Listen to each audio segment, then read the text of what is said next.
अस्सलामुअलैकुम सामीन। 17 शव्वालुल मुकर्रम है, 19 मई है। सोशल इंडियन न्यूज़ में आपका खैर मकदम है। ख़बर का उन्वान है, आज अदालतों में मथुरा की शाही ईदगाह और गयानवापी मस्जिद के बारे में क्या क्या फ़ैसले हुए हैं। पहले मथुरा की शाही ईदगाह के बारे में बता दें। मथुरा की शाही ईदगाह के बारे में वहीं की ज़िला अदालत में एक सुप्रीम कोर्ट के खातून वकील ने मुकदमा डाला है। केस ये डाला है कि शाही ईदगाह की अपनी कोई ज़मीन नहीं है, ये ज़मीन सारी की सारी मंदिर की है, इसलिए जगह मंदिर को दे दी जाए और शाही ईदगाह को कहीं और मुंतकिल कर दिया जाए। मामले का हैरतनाक पहलू ये है कि ज़िला जज ने इस दरख्वास्त को, इस अर्ज़ी को सुनने के लिए मंजूर कर लिया है। अब वो ज़िला जज किसी मकामी बेंच को ही या जज को इस मामले को रेफ़र करेंगे और यहाँ इसकी सुनवाई होगी।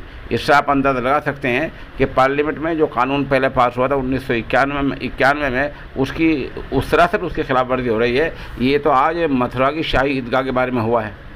अब वाराणसी की गयानवापी मस्जिद के बारे में सुन लें। गयानवापी मस्जिद के बारे में सुप्रीम कोर्ट ने आज ये फ़ैसला दिया है कि वाराणसी की अदालत कोई फ़ैसला न दे, और आज सुप्रीम कोर्ट में भी इस बारे में कोई सुनवाई नहीं हुई है। वजह बनी कि हिंदू फरीक के एक वकील को हार्ट अटैक हुआ है, उन्होंने कल तक का वक्त मांगा है। इसलिए वाराणसी की ज्ञानवापी मस्जिद का मामला कल यानी जुमे के दिन सुप्रीम कोर्ट में पेश किया जाएगा और वहाँ इसकी समाअत होगी।